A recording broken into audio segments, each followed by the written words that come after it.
averaging a double-double, DeMarcus Boogie Cousins. Breaking news from the NBA, the Kings trading DeMarcus Cousins to the Pelicans. It hurts to be traded. For DeMarcus, he loved Sacramento.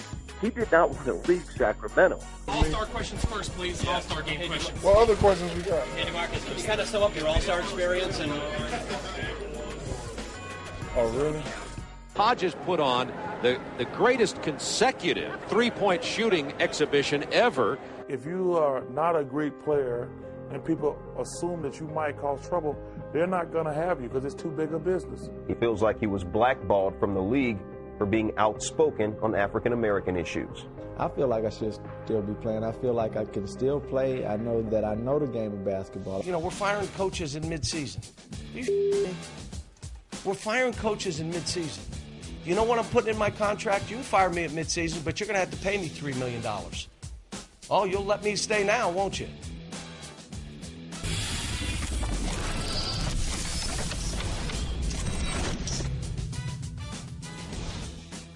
Welcome to Outside the Lines. I'm Kate Fagan, sitting in for Bob Lee.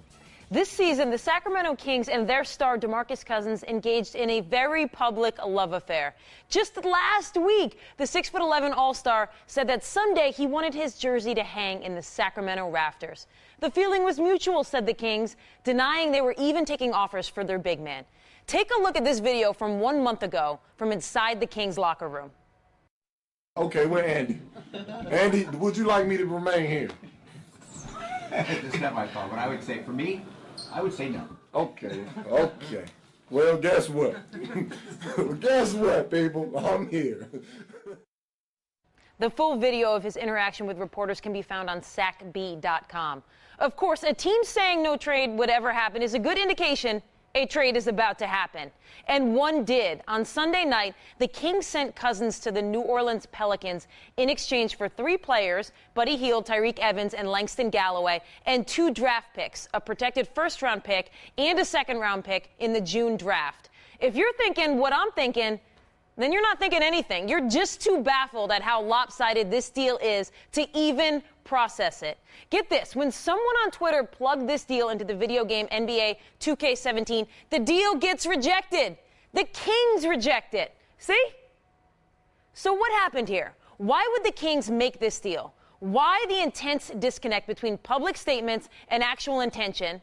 That is, besides the usual covert nature of trades. And what role did Boogie's behavior, both on the court, he leads the league in technical fouls, and off, he frequently clashed with the Sacramento media, play in the team's decision?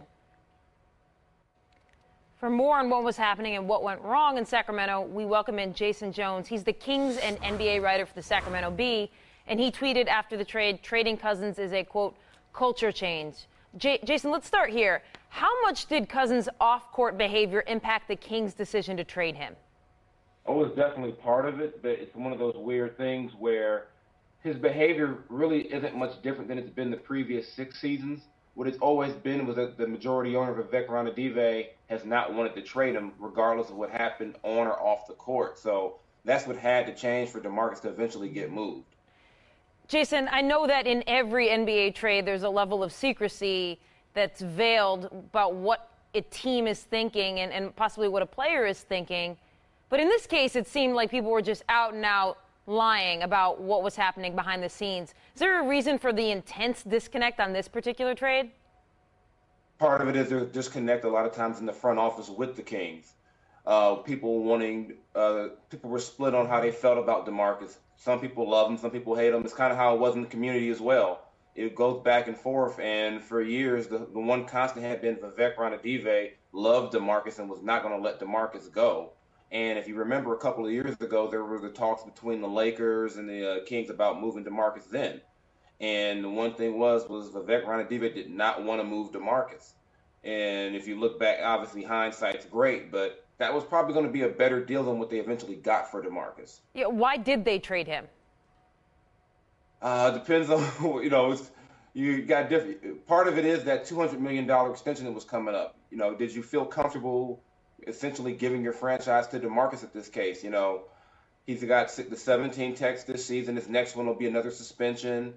You know, there were the issues where could you trust him to be really your franchise guy? And so going forward, they're going to go ahead and try to go with the youth movement again. It extends this rebuild that's been going on for, 2 owners, 3 GMs, and over a decade now.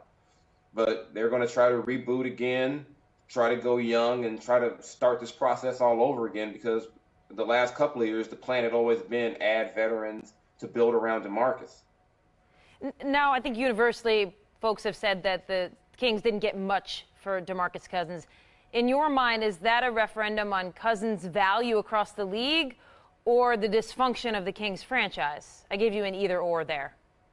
It's an either-or, but it's a little bit of both. I mean, I think most people expected that when DeMarcus finally got moved, they weren't going to get value, because you never get value for an all-star player in a trade in the first place. But the other thing is that generally around the league, executives, agents, and everyone kind of feels like they can get over on the Kings front office, whether as a couple of years ago, Philly getting the right to swap the first-round picks for 2 years with them. And now even going into this draft, Philly can still swap picks with them, which could be a real big thing for them. So it's a two-way thing, I think. And just the fact, I think what speaks more to the Kings' issue is the fact that what was the plan? Because going into the season, this was not the plan. Even maybe a month ago, this really wasn't the plan, but it changes so much around Sacramento. You never really know what's going to happen. All right, Jason Jones of the Sacramento Bee, thank you very much for joining us. No problem. Even though many fans like to tell athletes, stick to sports, some athletes do not. We all know the history of athletes in protests, from Tommy Smith and John Carlos in 1968 to Colin Kaepernick in 2016. Now, right after the Super Bowl, New England Patriots defensive end Chris Long made clear on Twitter that if the team is invited, he would not go to the White House to meet with President Trump for political reasons.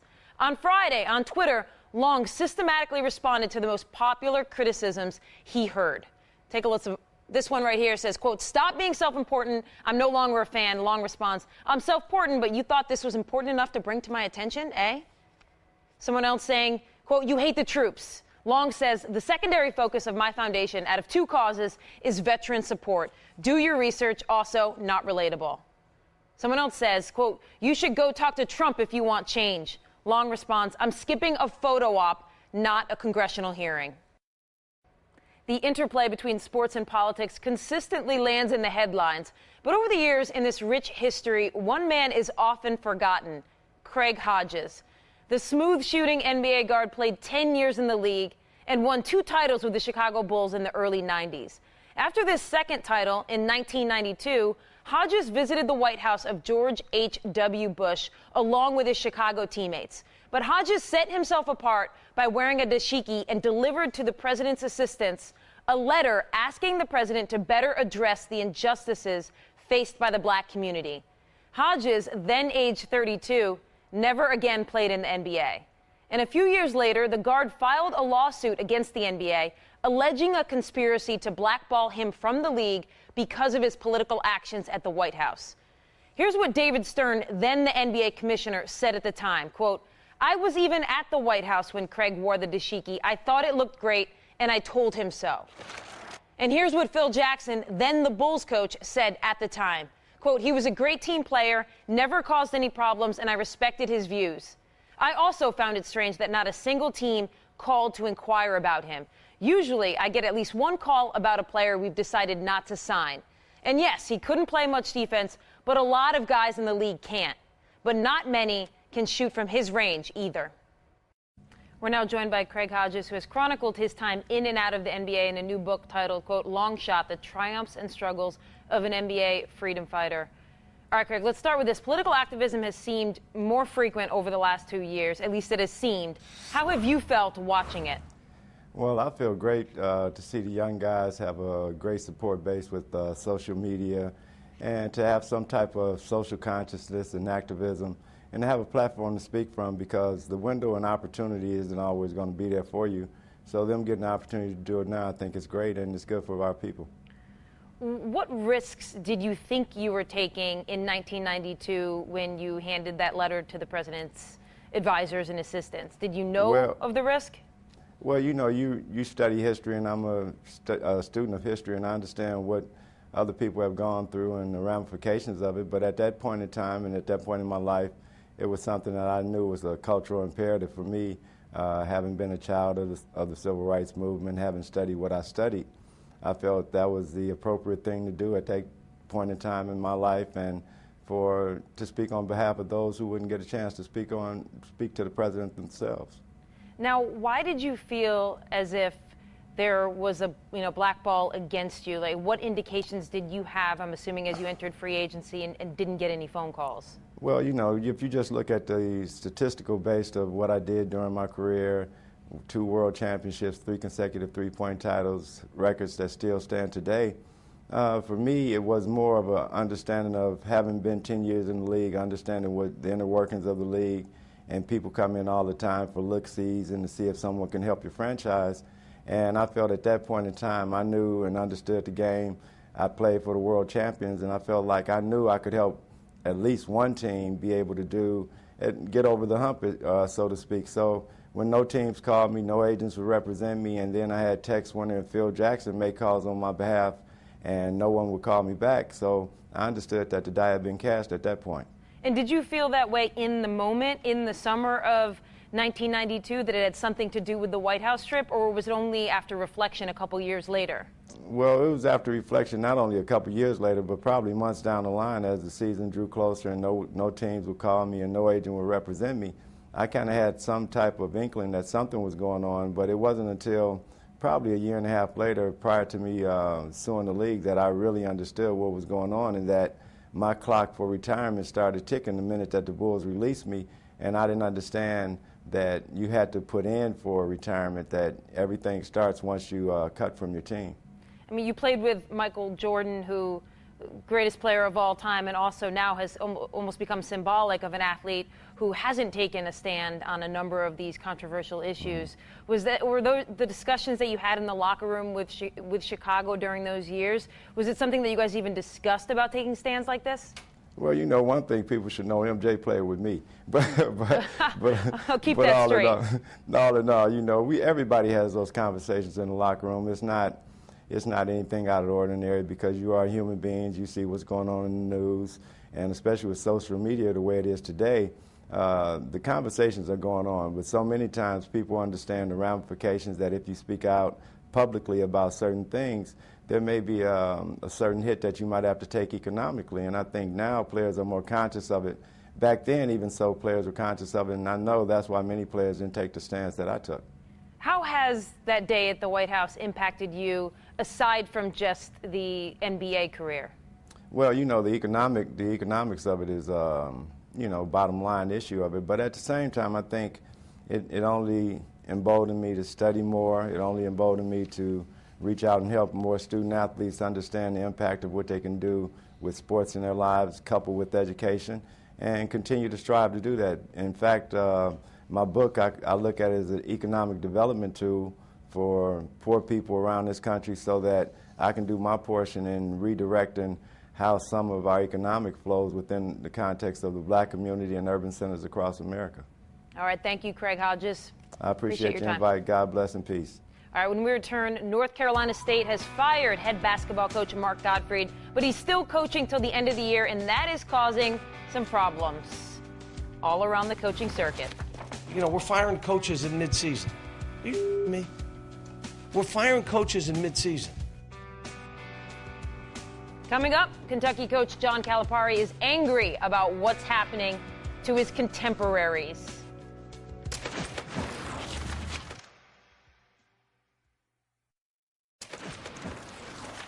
On Saturday, after Powerhouse Kentucky narrowly defeated Georgia, UK coach John Calipari stuck up for UGA coach Mark Fox, whose team is just 15-12. Calipari also defended any college coach who has been fired mid-season. Take a look. Here's what bothers me about this profession right now. What Mark has been able to do here, and other coaches. And so he goes to Florida overtime. Should have won the game. He comes to us overtime. Should have won the game. I mean, we were lucky to win.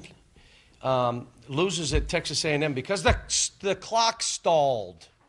The clock stalled. That's why he loses the game. but he keeps his team together. That's coaching. Not when things are going good. It's when things go south and you lose a bunch in a row, how do you get them and go? He goes to Tennessee down 10 and goes and wins the game. And so, again, well, we want to win more. No kidding, we all want to live with my shoes. Want to win more, you got to win by 25. We got problems. We win by 2 or in overtime, people are jumping off bridges. So we all want to win, but it's about what kind of coach it is, what kind of man he is, and it just, we're firing coaches in midseason. Are you shitting me? We're firing coaches in midseason. Do you know what I'm putting in my contract? You can fire me at midseason, but you're going to have to pay me $3 million. Oh, you'll let me stay now, won't you? There's a new one that's going to be in the contract, Dwayne. You can fire me midseason, but you're paying me. I mean, why would I even have to think of that? Now, every coach in the country, put it in your contract. What if Mark Gottfried goes at the end and goes on a run, gets to the NCAA tournament, which he was in 4 out of 5 years, 2 Sweet 16s, which is not done at NC State. What happens now if he goes and he wins and he gets another team? He had good players, but they're young. They're like my team. It's hard to do this with young guys. We're now joined by ESPN college basketball analyst Jay Bilas. Jay, what was your take after you heard that? Well, Kate, we've all heard that kind of thing before, where one coach stands up for another that's been fired, and that happens every year. I think the larger issue is how this comports, how this behavior of firing a coach midseason or the way coaches get fired comports with NCAA rhetoric and the rhetoric of the different conferences and the commissioners, where they say, look, this is not a business. This is about student-athlete welfare. This is about education and all that stuff. The truth is, this is a multi-billion-dollar business that's pro in every way except how the athlete is treated. So I don't feel sorry for Mark Gottfried that he got fired. He was making millions of dollars. We all serve at the pleasure of our employers. But it's just when you match up how the business works with the rhetoric of the NCAA where this gets a little bit sticky. But to me, it's not really that big of an issue. Coaches standing up for one another, I think, is great. And I have no problem with what John said. I just don't agree with it. We all serve at the pleasure of our employers, and people are going to get fired, and coaches are going to continue to get fired, especially as the money goes up and up and up. This isn't about coaching. This is about winning, and it's about money. And there are other considerations, but this is first and foremost about winning and money. When you say, and when others have said that Calipari does have a point within this rant, I guess, what is the point that you most agree with that he's putting forth? Well, that if we're going to say that this is about the student-athlete welfare and this is about education and it's not a business, then we can wait till the end of the season to make these decisions. And, Kate, as you know, all these programs that talk about, students not being able to transfer and how their assets in the university and all this stuff, they have to have loyalty. All these universities that are run by these presidents that claim to have all this integrity, they're going back channel to hire somebody else's coach that's under contract. So in any other business, including the NFL or the NBA, that would be against the rules and be referred to as tortious interference with contract. So it's a very unique business, college athletics, and it's a great business. There's so much that's right with it. There's so much that's right with it. But it's a multi-billion-dollar business, and it's pro sports. And I don't think coaches can expect, when they sign contracts for millions of dollars, and there's been this method of business for years, that all of a sudden they're not going to get fired when they have a couple of bad years. They are going to get fired because it's about money, and it's about the alumni and the donors being upset, and it's about administrators saying, look, we can get all these folks back on board for something new if we fire this coach now. They're looking out for their jobs, too. Jay, what's your experience of how losing a coach midseason and maybe assistant takes over? How does that impact players? It happens. That's a great question. It happens a number of different ways. Sometimes the players can, band together and maybe have a better season going forward, and sometimes it gets a lot worse. Because really the players are going, wait, what do we have to play for anymore? And wait a minute, they're firing my coach, and they're mad at everybody. And then there are players on the team that are going, wait a minute, this guy's a dead man walking. I'm not playing. Why should I listen to him? It's a really bad scene. It's certainly a bad look, given the rhetoric that folks use. And it's not like in the case of Mark Gottfried that he had done anything wrong other than losing. They're losing this year, and they lost last year. So it's been 2 years in a row where you can say, hey, the direction of the program, or we're not going to put up with this. That's not who we are. We don't lose type of deal. It's not like he was violating NCAA rules or was caught doing something horrible that means he has to be dismissed. NC State fired him, and then they're leaving him in place to coach the rest of the season. So it is kind of an odd look, and it goes against sort of the NCAA rhetoric that we hear all the time. That's really my only problem with it is I accept and understand this is pro sports, this is big business, this is multi-billion-dollar stuff. Just don't tell me we're running a little league here when you're acting this way. That's all I'm saying. All right, Jay Billis, thanks so much for joining us. Thank you. Cavs guard Kyrie Irving is supposedly a flat earther. Oh, yeah? Well, we have a conspiracy theory of our own. Give it to you next.